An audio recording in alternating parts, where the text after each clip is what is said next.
I'm Teisha Bader with the JBS News Update for Thursday, August the 13th, 2015. Israel's security agency, the Shin Bet, arrested 3 Jewish youths in the West Bank today, suspected of being involved in an arson attack on a Bedouin tent this morning.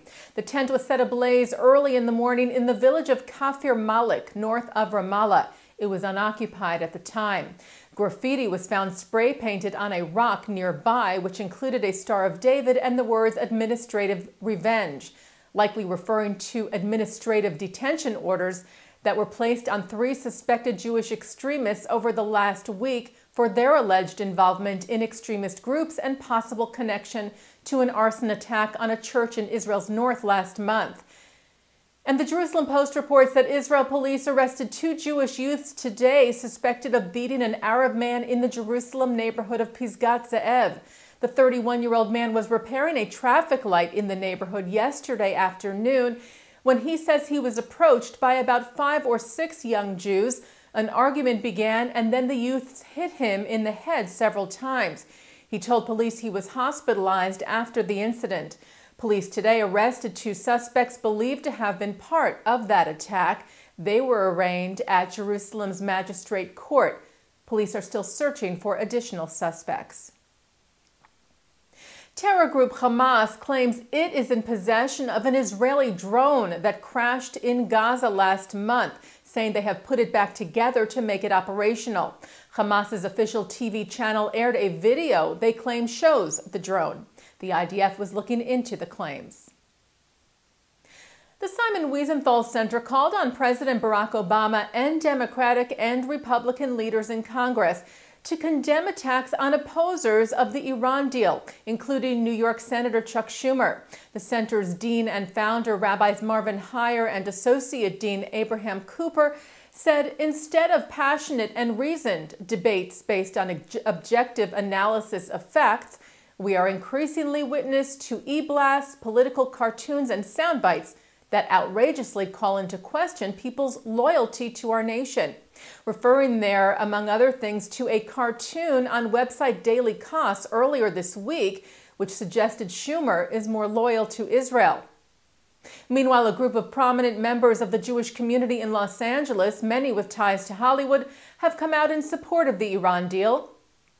According to The Hollywood Reporter, the group of 98 placed a full-paged ad in LA's Jewish Journal, writing that as American Jewish supporters of Israel, they too share reasonable concerns about the Iran deal, but they believe it is, quote, in the best interest of the United States and Israel. Signatories include Walt Disney Concert Hall architect Frank Gehry, veteran TV writer-producer Norman Lear, and Mad Men creator Matthew Weiner. Security was high at an event in Paris today, which converted the banks of the Seine to an Israeli beach. Tel Aviv on the Seine is part of a festival held in Paris, which transforms the banks of the Seine to different beaches across the world. Today was Tel Aviv. Several pro-Palestinian groups and others protested the event, setting up an area nearby they called Gaza Beach. Hundreds of security guards and riot police were present at the event, patrolling the area.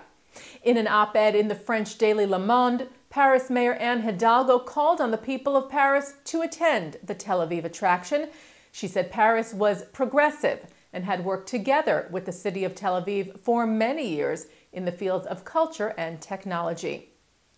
French Prime Minister Manuel Valls also expressed his support for the event. The Anti-Defamation League welcomed the formation of an independent network of conversion courts in Israel, calling it an important initiative for Israel and the Jewish people. As we reported to you yesterday, the network includes leading Israeli Orthodox rabbis who want to help ease the conversion process for many Israeli citizens, in particular the tens of thousands who have come from the former Soviet Union.